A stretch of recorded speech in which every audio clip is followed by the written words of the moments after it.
All right, we've got week 16 done. We can put it behind us. I'm down big on my account. My account has pretty much been cut in half. My goal is no longer a 50% goal, but to make back the money that I lost and get back to where I was at the beginning of the year. And that's going to be a slow and steady process. And I made a video yesterday going over my exact plan for that.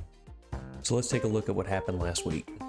So we can see here my current situation is that all of my put spreads are in the money for my 30-20-10 strategy. So my goal this coming week is to try to close out these positions. If the market is going to come back up, try to offset some of these losses any way that I can. But ultimately, I'm going to be gradually closing these positions out for a loss and then moving on with what my new plan is for the rest of the year. So we can see here pretty much the market is crashing, right?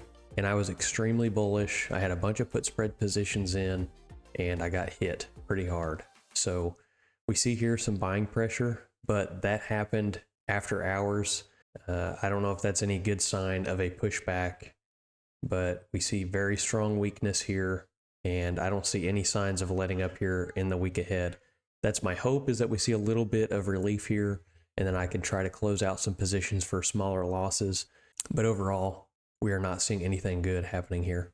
The futures market will be opening here around 5 o'clock Central Time today, so that will be telling on how the market's going to respond in the morning. So I have two put spread positions open right now, and they are both in the money. I opened it at around when the current price was around $200, and it was a $180 put spread and a $175 put spread. Tesla continues to go down. It doesn't look very promising here. There's earnings coming out Tuesday after the market closes. I'm not expecting anything promising. And so pretty much if we have a red day tomorrow on Tesla, I'm going to go ahead and just close my put spread positions for a loss and don't even bother with earnings. So that's going to be my game plan on Tesla. I'll be watching it closely tomorrow and just seeing what happens there. I am expecting, I'll stay in the game for earnings if we do see a green day, but if it's going to keep going down, I'm just going to get out of the position before earnings. So with copper, I've got a strangle on. My goal is to close that tomorrow as well. And what I'm expecting to happen tomorrow is the price to settle down here because it is extended off the ADMA on the daily chart. So I am expecting some kind of pullback here, and then I'll be able to close the position for maybe break even or hopefully for some profit. But ultimately, my plan is to close this position, collect some credit, and then move on with what my plan is for the rest of the year. Just to give you another view of how extended copper is right now, we are looking at the weekly chart and it is very spaced out from the ADMA here. And like I said, I expect that to start coming down and settling down here.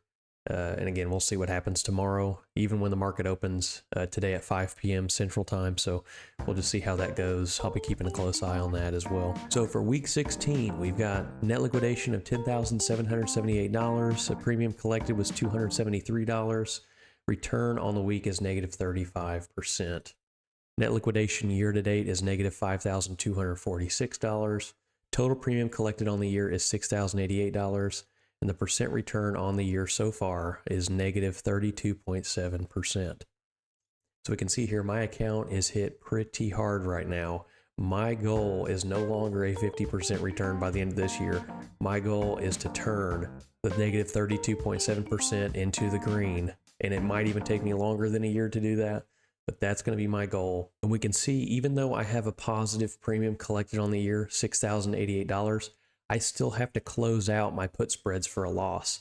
That's going to significantly drop the premium that I've collected over the year, because every position that I close on my put spread is a debit on my premium.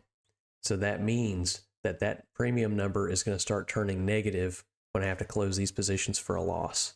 So in the next weeks ahead, we're going to start seeing the weekly premium start going into a negative overall. So unless the market does some miraculous move where it starts going up and making new highs again, that's going to be my situation. So be looking on the weekly recaps here that premium is going to start looking negative and start going down as I'm losing positions. So I'm a new options trader. My goal is to make back these losses by the end of the year, and I'll be keeping track of that every week, and I give daily updates. If you're interested in following me on this journey to make back my losses, hit the subscribe button and maybe you'll learn something from me going through the journey with me. And if this video was a help to you, hit the like button. And if you're interested in seeing my plan for the rest of the year, check out this video right here. I go over my plan and my current situation. So check that out. It'll be interesting for you, and we'll see you on the next video.